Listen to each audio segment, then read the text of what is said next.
Shalom, shalom, boa tarde. Hoje é dia 16 de Shevat, do ano 5783. Estamos no dia 7 de fevereiro do ano 2023. É a Torá. Nós estamos aí todos os dias, à tarde, trazendo a leituras diárias da Parashá semanal. É à tarde com a Torá, trazendo cada vez mais o entendimento de uma forma simples, mais objetiva, a respeito dos ensinamentos da Torá para nós, Benei Noach, os não-judeus entre as nações, que estamos aí buscando, vivenciando o monoteísmo com fundamento judaico e orientação rabínica.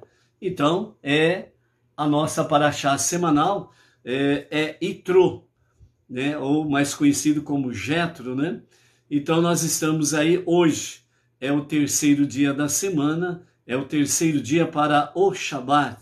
Então nós estamos na nossa terceira leitura, a nossa terceira aliá. Vamos então hoje, né, para as nossas preces pelo Brasil e pelo povo brasileiro, hoje com o Salmo 119, né? Temos aí também a nossa palavra do nosso Rebbe Menachem Mendel, sobre a Torá. Ela é universal, né? Ela não é somente do povo judeu, ela é universal. Por isso ela foi dada no deserto, ok? Vamos falar mais 10 fatos sobre o dia 15, né, de Shevat, que é o Tu B'Shivat, o ano novo das árvores, né, o novo ciclo das árvores, os ensinamentos que isso traz para nós, porque Devarim nos fala de forma bem clara, né, que o ser humano é a árvore do campo, né? Então, Baruch Hashem por isso daí. Também hoje, né, nós queremos aí para a elevação da alma de Thaís Monteiro Castro, filha de Freitas, né, filha de Roberto Freitas, né, lá de Brasília, Distrito Federal, para a elevação da alma de sua filha. Baruch Hashem por isso daí, ok?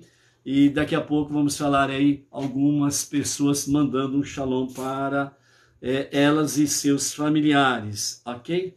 Então a nossa prece hoje, em favor do Brasil e do povo brasileiro, está no Salmo 119, e são os versos 9 a 16 que nós estaremos fazendo hoje.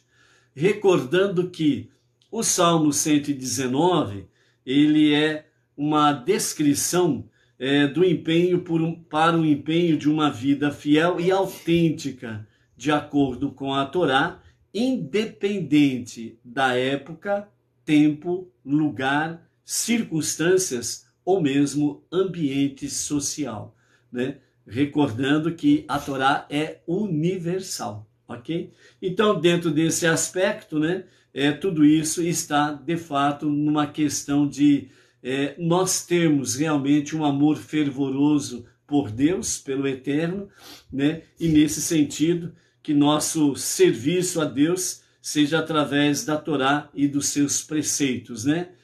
Juntamente com as 7 leis de Noach. Então, para o Brasil e o povo brasileiro, né, lembrando que o fator-chave é olhar para cima, olhar para Deus. Labriute, Edna, saúde, a Edna está espirrando, está mexendo com cebola, alho, estimula o espirro, né? Então, Labriute, saúde, Edna. Ela respondeu, Todá, obrigado. Então, amados, né? Lembrando que o fator-chave o foco é olhar para Deus, olhar para cima, de onde vem a nossa verdadeira redenção e salvação, ok? Então, ao ouvir estes versos do Salmo 119, de 9 a 16, o foco é esse.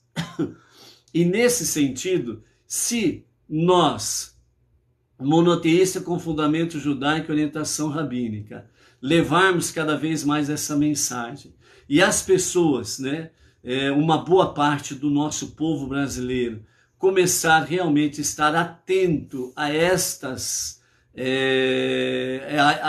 bases, então uma coisa é certa, você, eu, nós veremos muitas coisas preciosas, maravilhosas acontecendo no nosso país. E os perversos vão para o seu lugar, abismo, certo? E Deus estará escolhendo os seus instrumentos, né, para que possa estabelecer a justiça, né, o direito, a equidade no nosso país, para que o povo tenha mais tranquilidade, mais alegria de viver, né? E isso estará também abreviando, né, a revelação do justo e o verdadeiro Mashiach para a redenção final, que é o último passo para a vida eterna. Então, esta prece do Salmo 119, do verso 9 a 16, assim diz. Lembrando também, né, um outro aspecto aí, que o Salmo 119, ele é dividido em estrofes nas 22 letras do alfabeto hebraico, ok? Então, esses versos do 9 a 16 está dentro do parágrafo Bet, né, que é a letra B de Brasil, ok? Então vamos lá.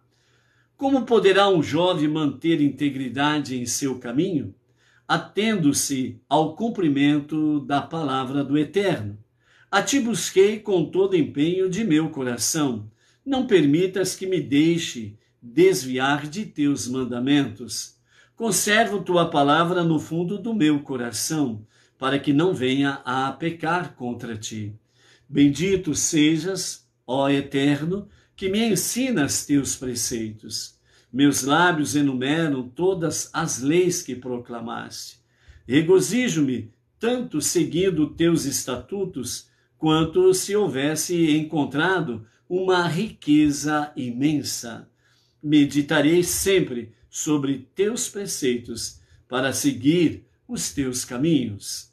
Em teus estatutos me declinarei, ou melhor, em teus estatutos me deliciarei, e não negligenciarei nenhuma de tuas palavras. Amém, vem amém. Que estas bênçãos sejam para o nosso povo brasileiro, para a nossa nação, né? Cada vez mais estabelecendo, de fato, né, os seus reais valores, né? Os valores éticos, morais e espirituais. E sem sombra de dúvidas, Deus estará atento à sua prece, à sua oração.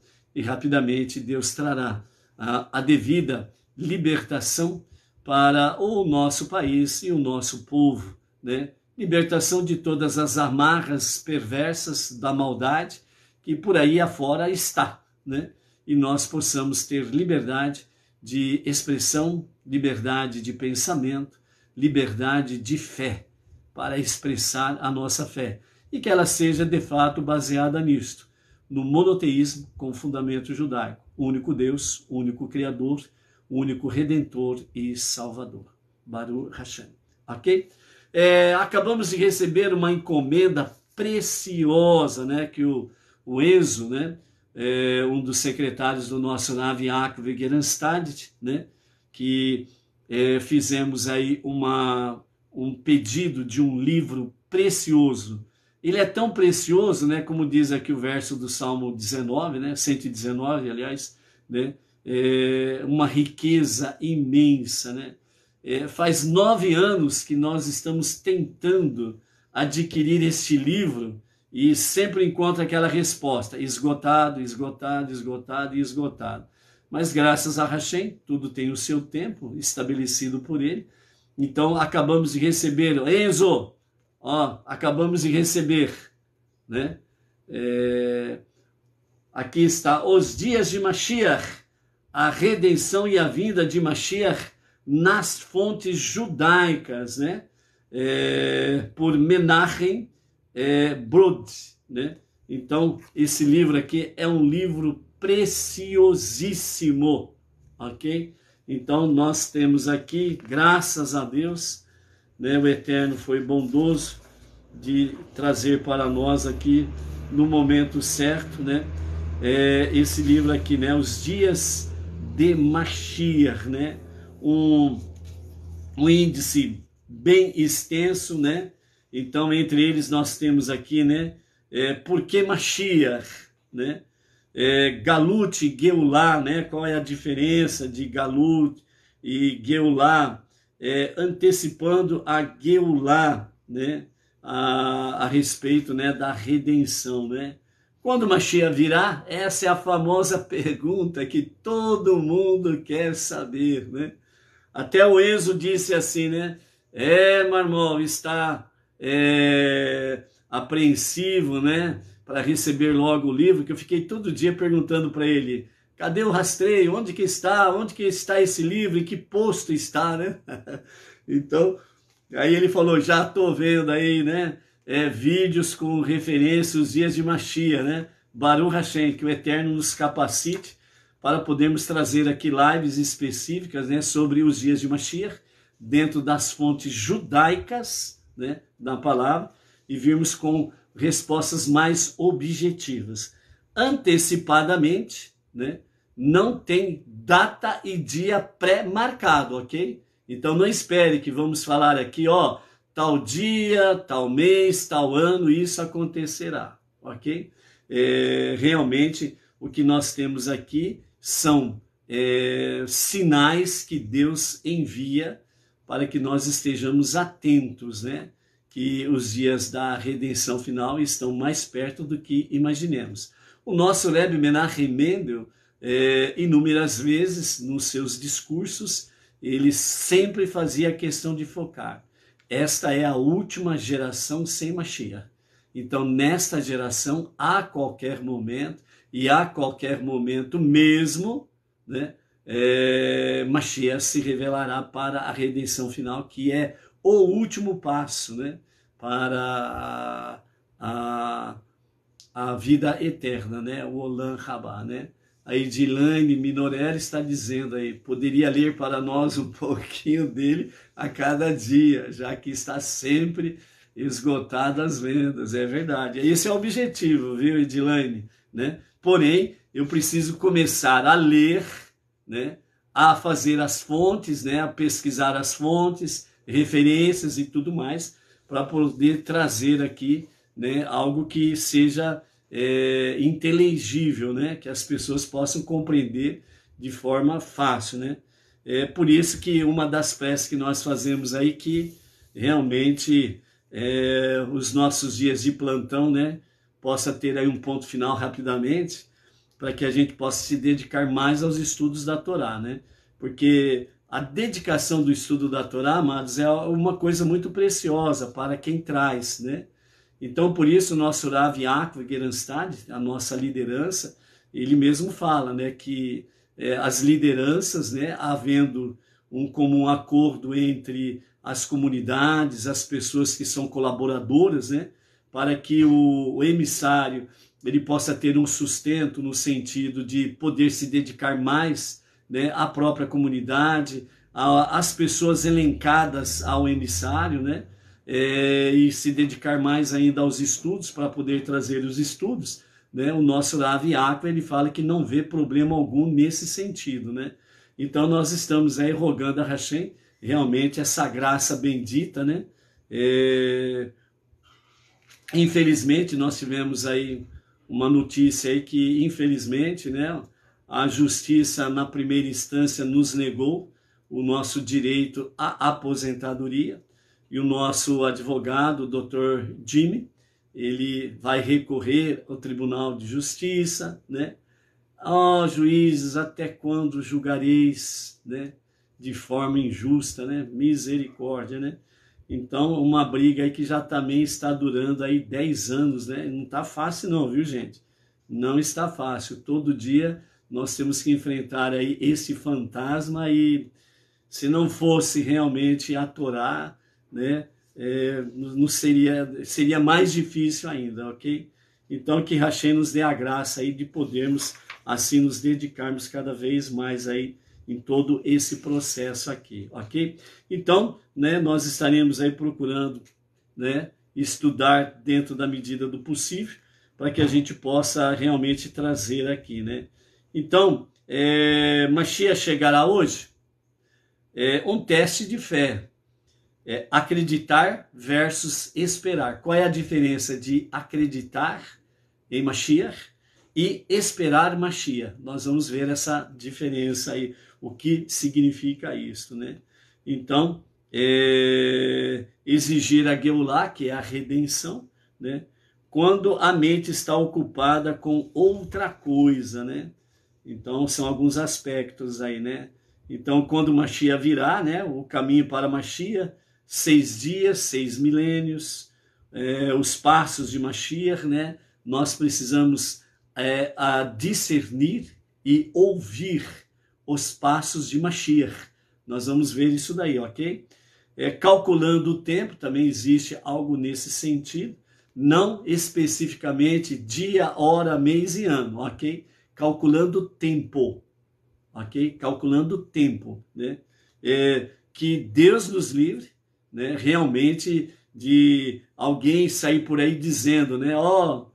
A tarde com a Torá, através do seu emissário, está aí dizendo que tal dia, tal mês e tal ano, Mashiach se revelará. Deus nos livre disso daí. Em hipótese nenhuma, isso é elencado, ok? Apressando Mashiach. Você é um responsável para apressar a revelação de Mashiach, ok? E tudo depende de nós, né? Esse é um dos capítulos que nós teremos aqui, esses subtítulos dentro do capítulo quando Mashiach virá. Então, imagino que, pela graça de Hashem, né? Realmente o que nós temos pela frente aí, né? Nós temos, né, realmente um livro precioso, precioso, precioso, né? Então, pela graça de Hashem, que ele nos capacite, nos dê a devida sabedoria, conhecimento, entendimento, rabad, né? Para que nós possamos aí estudar, né? E aquilo que trouxermos nós possamos aí trazer realmente com conhecimento, né? E não sermos irresponsáveis de trazermos aí uma palavra, um estudo superficial que deixa dúbias, né? Dúvidas nas pessoas. Muito pelo contrário, né? Que realmente os dias de Mashiach seja algo muito precioso para nós, ok? E também recebemos de brinde aí junto com o livro, né? Torá Or e Likutei Torá, né? Alguns discursos racídicos clássicos do Rabi Sheneuer Zalman de Liad, né? Volume 1, sobre Rosh Hashanah, festividades, né? Então aqui teremos também alguns discursos para que nós possamos estar aí também tendo mais elevação, né, espiritual, mais ascensão espiritual da nossa alma divina, né, para que nós possamos realmente servir a Hashem no nosso dia a dia, ok? Então, amados, pela graça de Hashem, temos muito material, Baruch Hashem, sempre estamos aí procurando adquirir novos materiais, né, para que possamos aí estarmos cada vez mais revestidos do conhecimento, sabedoria e entendimento, com orientação rabínica, sempre com orientação rabínica, para trazer os estudos aí para os nossos amados aí, ok? E por isso, em todos os aspectos, né, preces, né, colaborações, e que realmente os pensamentos positivos, desejos sinceros de cada coração, para que nós possamos ter cada vez mais essa graça bendita em nossas vidas, para sempre podermos estar compartilhando com os nossos amados. Somos pequeninos, né? Não sabemos nada ainda, né? Estamos ainda aprendendo, somos bebês ainda, engateando em toda essa história do monoteísmo, com fundamento judaico e orientação rabínica, ok? Também vamos enviar aí o nosso shalom, né, para as seguintes pessoas e os seus familiares, né, e comunidades onde eles se encontrarem, né, onde eles se encontram, melhor dizendo, né. Então temos aí a Margarida Andrade, da cidade de Apuiarés, no Ceará, a Denise Barreto, em Guarulhos, São Paulo, né, Edson e Gisele em Maringá, Paraná. Esse casal é dali. O Antônio Pascoal de Itapipoca, né, Ceará. O Davi Nascimento, Salvador, Bahia. O Cleudimar, melhor dizendo, a Cleudimar Rocha. O Zair Leal de Feira de Santana, Bahia. A Gisélia Vilarinho de Cumbica, Guarulhos, né, Grande São Paulo. A Marília Alcântara de Vitória, Espírito Santo, ok? Baruch Hashem aí, né? Algumas das nossas pessoas mencionadas aí, ok? Temos aí a Lídia Moreche, né, de Oliveira, Vitória, Espírito Santo, né?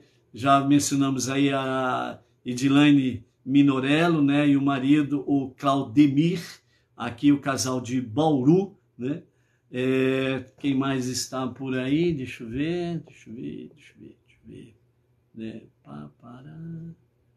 A Idina Silva também aqui de Bauru, né? As pessoas de Bauru aqui conectadas com a Sinagoga Benei Noach, ali no Jardim Silvestre 2, né? Baruch Hashem. Ok? A nossa terceira leitura, ele está no capítulo 18 de Êxodo, Shemot, e hoje a nossa terceira aliá está nos versículos 24 a 27, né? Então diz assim: Moshe recebeu o conselho de seu sogro e fez tudo o que lhe disse. Ele escolheu homens capazes e financeiramente independentes de todo Israel, e ele os apontou como cabeças sobre o povo, líderes de 1000, líderes de 100, líderes de 50 e líderes de 10. Eles julgavam o povo numa base regular, trazendo os casos difíceis a Moshe e julgando os casos simples para si próprios, né? Moshe então despediu seu sogro e ele se foi para sua terra, né? Segundo comentários de Irache e dos demais sábios, para converter a sua família, ok? Então, nesse sentido aqui, o nosso Rebbe Menachem Mendel e também os comentários de Irache nos fala sobre essa questão aqui, né? Então, sobre a questão de Moshe ter dado ouvidos, né, ao conselho, né, de Yitro, seu sogro, né? Obviamente teve aprovação divina para que pudesse realmente fazer essa divisão sugerida, né, por Yitro. Então, dessa forma, foi dividido as lideranças, né? Então, para 600 mil pessoas, né, que são contados a partir dos 20 anos para cima, né, que são 600 mil homens lá, né? Então, é a base de todos os 5 milhões, em torno de 5 milhões de judeus que saíram do Egito, mais a mistura de povos que saiu do Egito, né? Então, essa mistura de povos que saiu do Egito representa exatamente os Benei Noach. Então, vejam, mais uma vez, desde os dias de Noach, né? Mais uma vez, nós temos aí um exemplo claro, né? Que os não-judeus sempre podem andar ombro a ombro com o povo judeu, que é o filho primogênito de Deus e é o irmão mais velho das nações, dos povos. Então, essa mistura de povos que saiu do Egito junto com o povo judeu, mais uma vez nos mostra esta realidade aí, tá bom? Então, segundo Mishle, né, Provérbios, o rei Shelomo, ele escreveu, né, se referindo a essa questão de divisão sugerida por Yitro, dizendo: aquele que aceita conselhos é sábio. Então, Moshe é elogiado pelo rei Shelomo, né, Salomão, chamando de sábio. Por quê? Porque ele ouviu e aceitou um bom conselho, né? Então, essa história que diz por aí no ditado popular, obviamente tinha que ser ditado popular, né? Se conselho fosse bom, não seria dado, seria cobrado, né? Isso é uma grande falácia entre os ditos populares, né? Infelizmente, muitos ditos populares, eles são contraditórios com a Torá. Então, nós precisamos tomar cuidado com isso, né? Então, bons conselhos são para serem doados, né? E não cobrados, entendeu? Então, por isso, né, o rei Salomão escreveu isso. Aquele que aceita conselhos é um sábio, né? Então, isso é algo muito precioso. Então, seguirei tua sugestão, né, nos comentários de Irache dos sábios, né? Moshe falando, e perguntarei a Hashem se devo designar muitos juízes para ajudar-me. Quando perguntou a Hashem, então a resposta foi que ele aprovou a ideia de Yitro, e Moshe então colocou em prática, né? E esses homens escolhidos, Moshe disse, bem-aventurados são vocês por serem juízes dos filhos de Abraham, Isaac e Jacob. Bem-aventurados são vocês pelo privilégio de guiar os filhos de Hashem. Devem ser pacientes e cautelosos com todo caso que tiverem diante de ti. Ou de si, né? Diante de si. A partir de agora, vocês são servidores públicos. É uma função séria e distinta que devem desempenhar com integridade. Salmo 82. Ó juízes, até quando julgarei injustamente? Salmo 82. Vocês são como anjos, e quando vocês se corrompem, julgam injustamente em prol do perverso, do corrupto, julgam em favor do mal e da corrupção, vocês abalam os alicerces da terra. Quais são os alicerces da terra? Equidade e justiça. Quando Deus criou todas as coisas, ele criou com estas duas bases, equidade e justiça. Então, por isso, quando os juízes, eles são injustos, julgam a favor do corrupto, julgam a favor dos poderosos e vão contra os pobres, os necessitados, os destituídos. Vão contra aqueles que estão rogando na última instância dentro da atmosfera física, que é a justiça. Estão rogando a justiça, o seu direito. Então, por isso, quais são as características, né, básicas dos escolhidos para ser um líder, um juiz sobre o povo? Então, aqui nós temos, né, sobre essa questão, do verso 24 a 27, onde fala que Moshe, ele então escolheu e apontou como cabeça sobre o povo, né, pessoas capazes, né, realmente de poder liderar no campo da justiça. Então, algumas características importantes que a Torá traz para nós sobre esse aspecto, né? Como qualifica-se um juiz? Primeiro, Ish Ha'il, que significa deve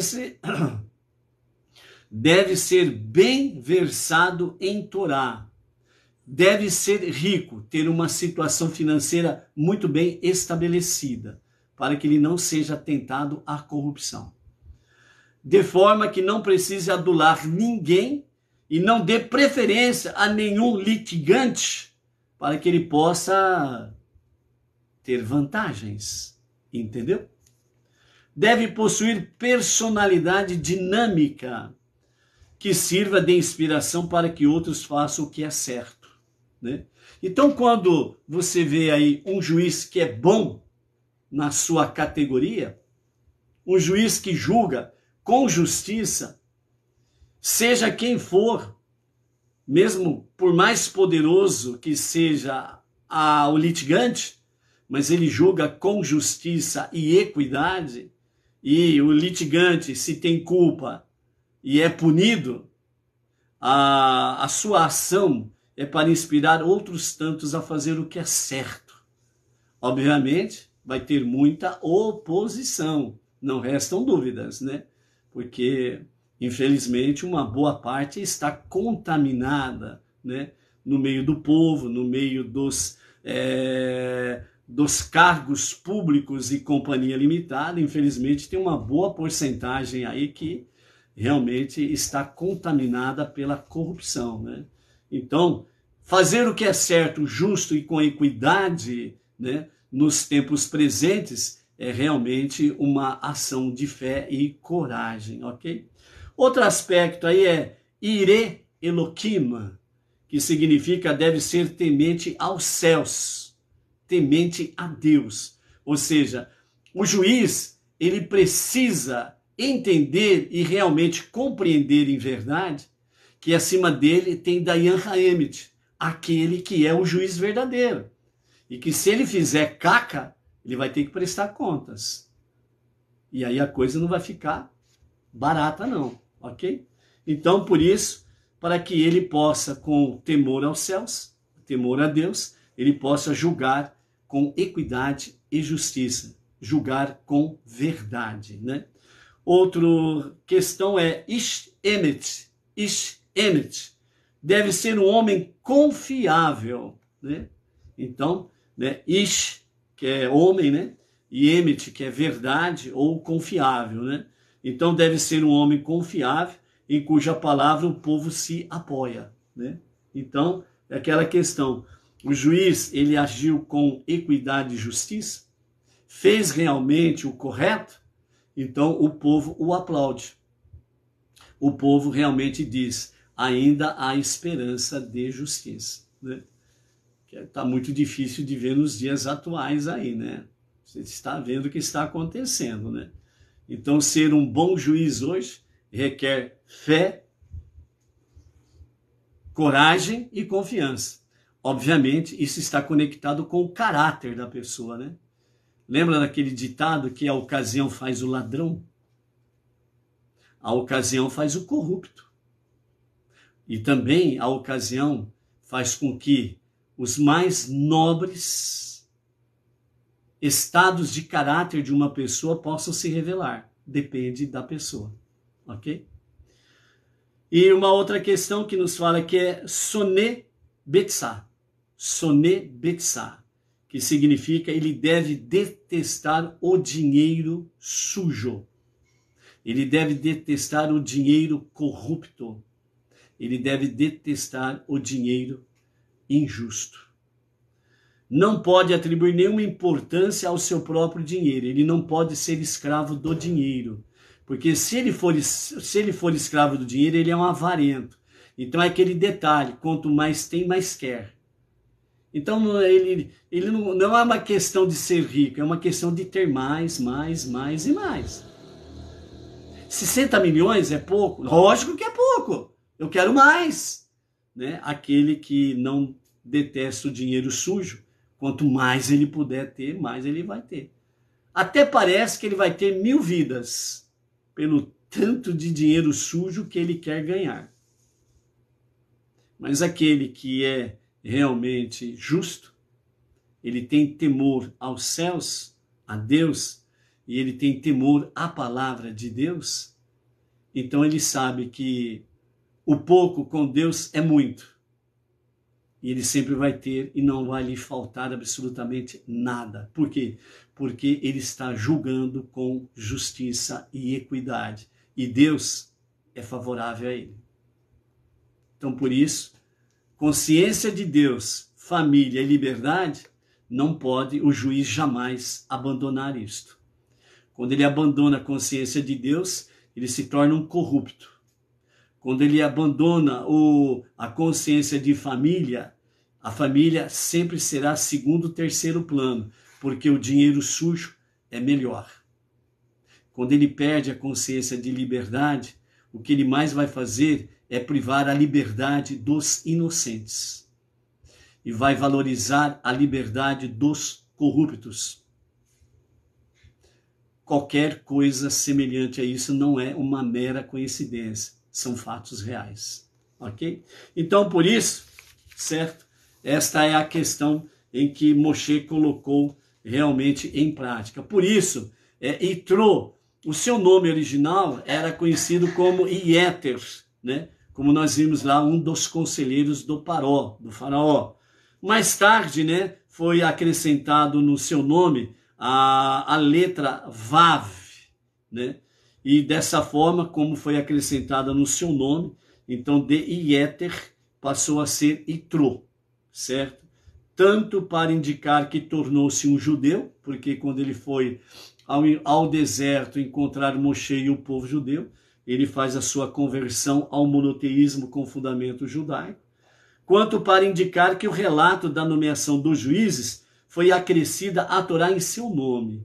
Então, por isso, a Parashá ela precisava ter o nome Itrô, e não Ieter, e nem na forma simplória da tradução do português é Jetro, porque perde totalmente a originalidade do nome Itrô, tendo em vista que no hebraico não existe a letra J. Então, não existe a letra J no hebraico.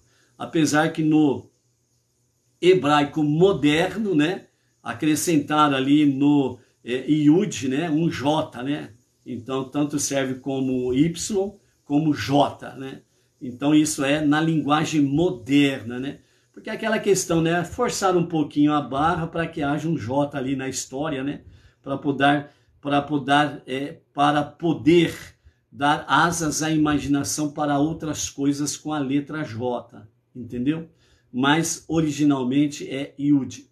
Ieter era o nome original, e com o Vav, né, foi então acrescentado no nome dele, e aí tornou-se Itrô, para mostrar realmente, indicando a sua conversão ao monoteísmo com fundamento judaico, e para indicar também, né, a nomeação de juízes, por isso a Parashá tem o nome Itrô, ok? Então, sob diversas instâncias, né, a Torá, ela acrescenta sempre a letra ao nome de alguém, como sinal de que a pessoa adquiriu grandeza, né?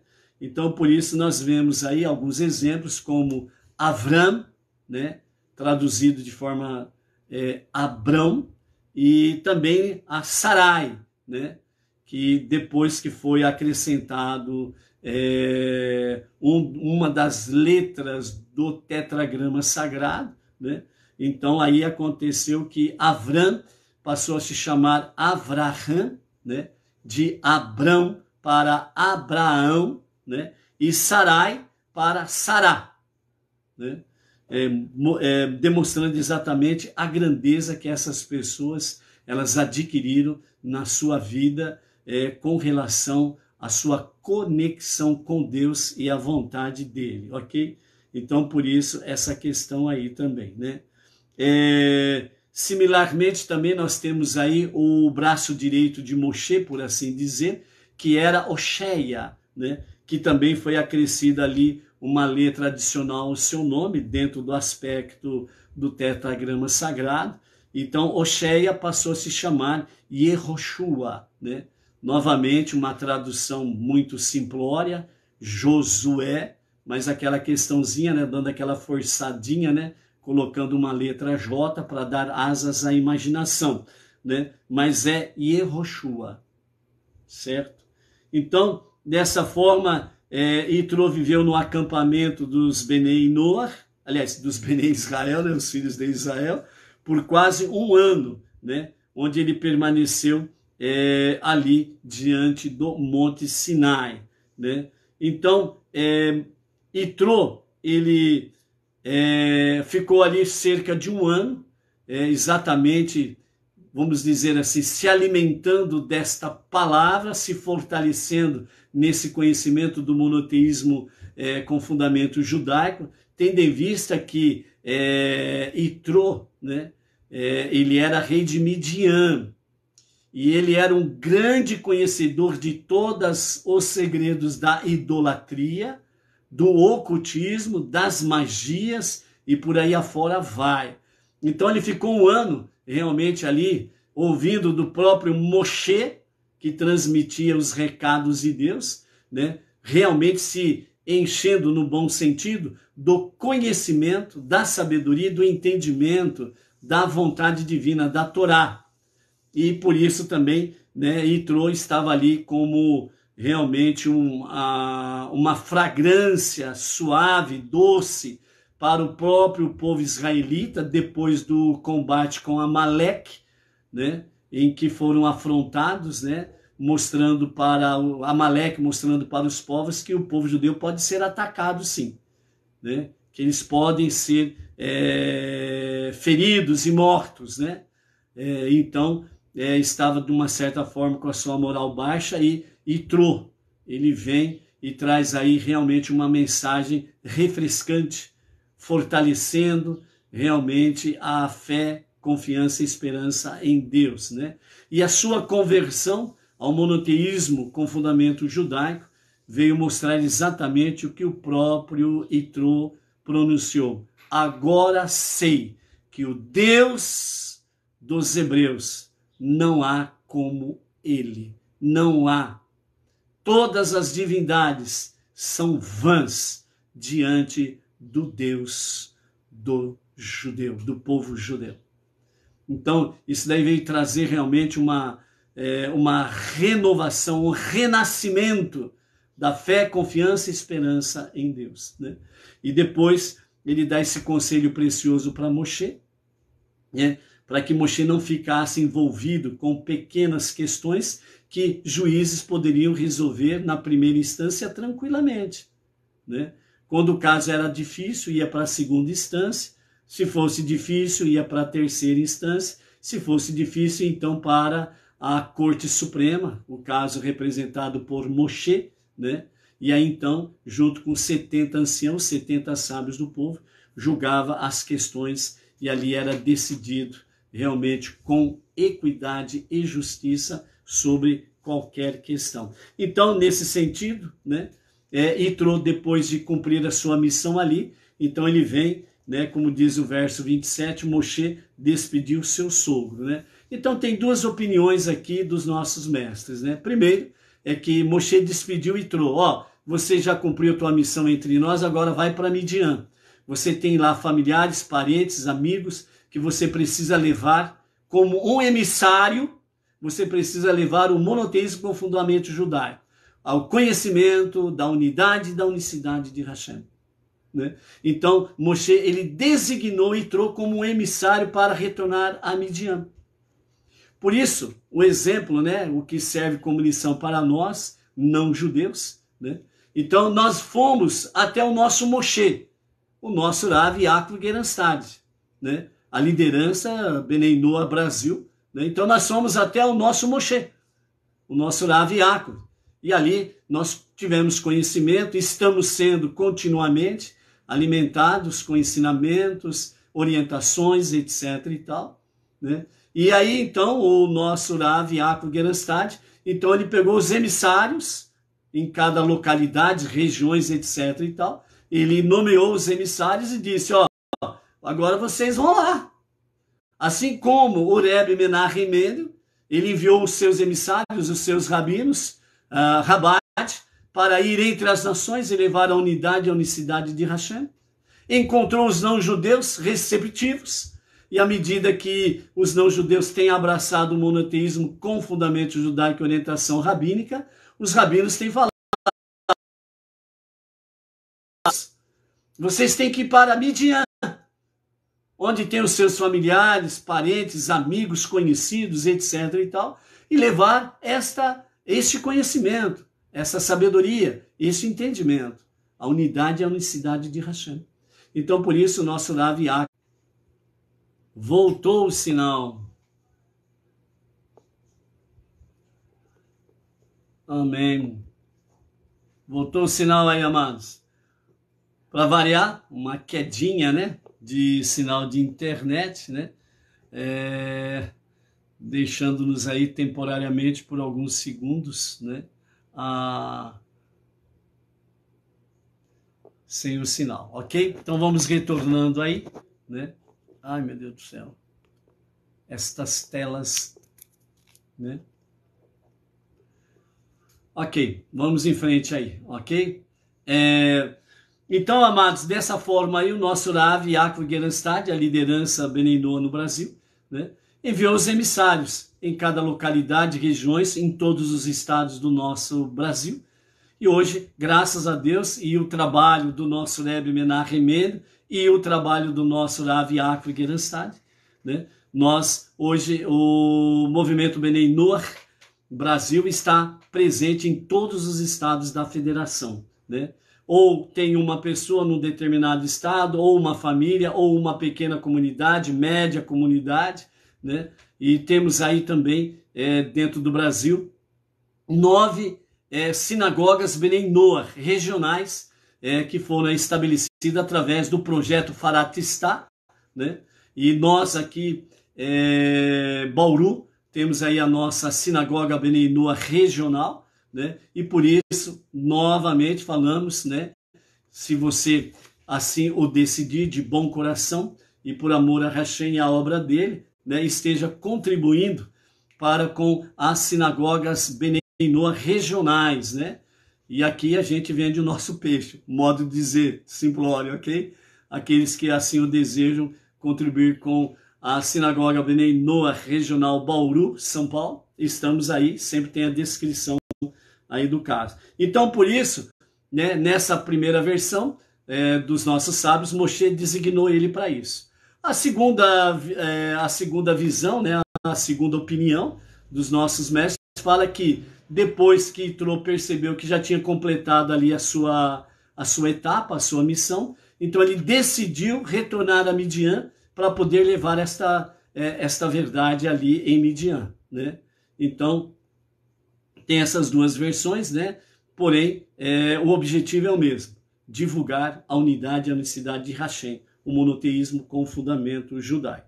Então, dessa forma, Moshe despediu seu sogro com grandes honras, né? E com belos presentes para retornar a Midian, ok? Então, por isso, nós, Bnei Noach, temos aí, sem sombra de dúvidas, o nosso compromisso no meio dos nossos, entre aspas, midianitas, né? As nações, nosso povo judeu aí, ok? Baruch Hashem. Para finalizarmos, né, amados, dentro desse aspecto aqui, né, o nosso Rebbe Menachem Mendel, ele nos fala que a Torá, ela é universal. Por isso que a Torá, ela foi dada no deserto. Por que no deserto? Porque no deserto ninguém é dono. No deserto lá não tem nenhum município, nenhuma cidade, nenhum estado, nenhum país. Entendeu? Então, no Monte Sinai, no deserto, a outorga da Torá foi para mostrar exatamente isso.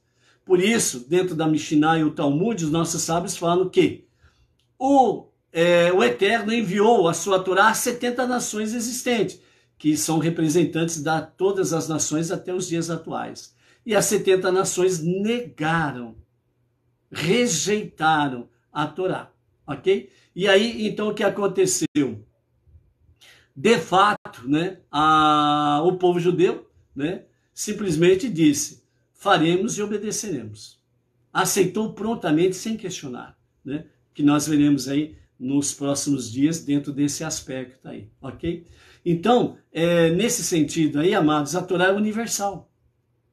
Ela foi outorgada ao povo judeu porque o povo judeu aceitou. As demais nações rejeitaram, as 70 nações da época. E dentro desse aspecto aí, né, nesse momento, né, falando de forma oficial, né, nós podemos dizer, como os nossos sábios falam, né, o povo judeu foi oficialmente aceito como o povo escolhido. Por isso a Torá, ela representa, né, exatamente o contrato de casamento, né? Esse contrato de casamento é exatamente essa outorga da Torá, né? O casamento de Deus com o povo judeu. E através do povo judeu, as nações, foi levado o monoteísmo com fundamento judaico através dos milênios, ok?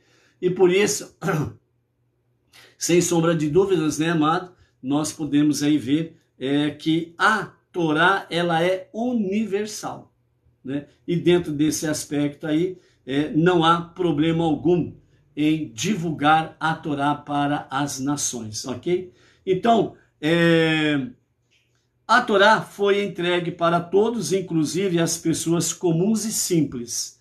É um mérito da Torá e uma demonstração de sua verdade. O fato de suas leis aplicarem-se não somente nos nossos momentos mais sublimes, como também nas situações aparentemente triviais que surgem em nossos assuntos diários, né? Então, não só no campo sublime, mas em qualquer momento da nossa vida, a Torá, ela sempre está aí à disposição. Por isso, o estudo da Torá é de fundamental importância para as nossas vidas, ok?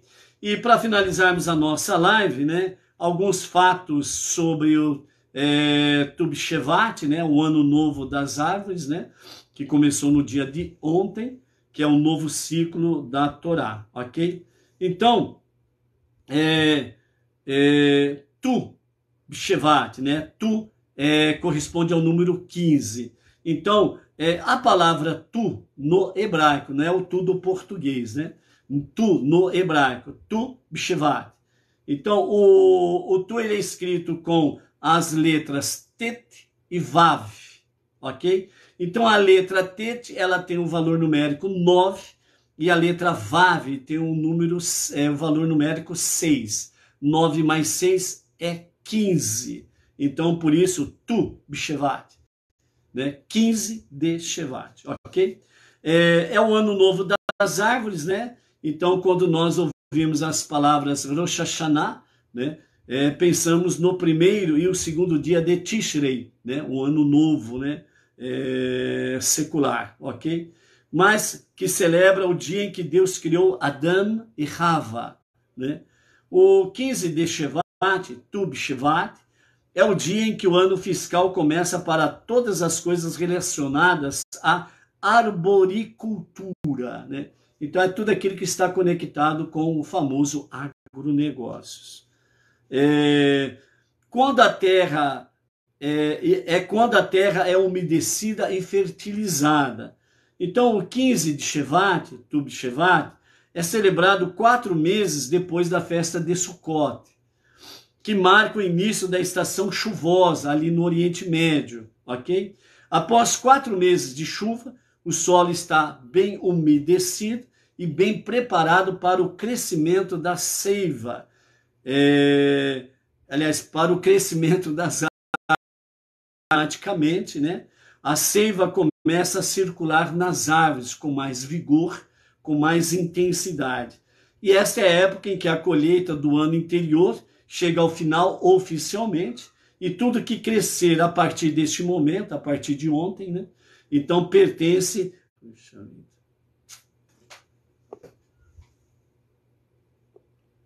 É um caso sério. Ok? Voltamos novamente aí. Então, dessa forma aí, em Tu B'Shevat é o novo ciclo da colheita. Então, a partir de ontem, todo novo fruto faz parte desse ciclo aí. Então, é relevante observarmos que na terra de Israel, não esqueça, na terra de Israel, ok? Para não parar dúvidas, ok? Na terra de Israel. Esse aspecto ele é relevante com referência aos dízimos, né? Nas suas demais concepções ali. Por que é relevante saber de qual ano da colheita pertencem seus frutos? Então, o fruto crescido nos primeiros 3 anos de vida de uma árvore não pode ser colhido. Durante a época do templo sagrado de Jerusalém, portanto, em Israel, em Jerusalém, né, o crescimento do fruto do 4º ano era apreciado em Jerusalém, né, como semelhante a um sacrifício, quando um ano termina e o próximo ano começa, exatamente em 15 de Shevat. As frutas cultivadas na Terra Santa devem ser dizimadas como porções reservadas para o Kohen, o sacerdote, e para a tribo de Levi. Porções adicionais são levadas para Jerusalém ou distribuídas entre os pobres, dependendo o ano do ciclo de Shemitah. Então, a produção de cada ano deve ser dizimada separadamente, e agora você pode adivinhar qual data demarca um ano seguinte, ou seja, 15 de Shevat, né? Então, um costume desenvolvido durante milênios, né? O Talmud não registra quaisquer celebrações ou observâncias específicas a serem mantidas nesse dia. Uma das primeiras fontes de Tu B'Shvat, 15 de Shevat, ser um dia de celebração, é um par de antigos poemas litúrgicos que foram encontrados na Genizá do Cairo, em conjunto de antigos textos da Torá, documentos e manuscritos encontrados no século XIX. Os poemas compostos por Rabi Yehudá ben Hillel Halevi, por volta do século X, eram para ser acrescentados ao serviço da prece do dia. Então, durante a época da Renascença, quando a escola Safed dos cabalistas florescia, o costume de comer frutos também foi popularizado, né? Então, aqui nós temos alguns aspectos, né, realmente sobre Tu B'Shvat, ok? E na continuidade dos dias estaremos aí sempre falando alguma coisa dentro destes aspectos aqui, ok? Não esqueçam, dias de Mashiach, né? Que em breve possamos aí estar trazendo, né, algumas coisas, né, para elucidar cada vez mais, né, o devido esclarecimento, entendimento sobre essa questão. Lembrando, amados, quem realmente deseja conhecer a verdade, ele busca a verdade. Quem não está disposto a conhecer a verdade, ele sempre vai questionar de forma negativa, com críticas destrutivas, ok? Então, para com esses, não tenha medo e também não fique entristecido.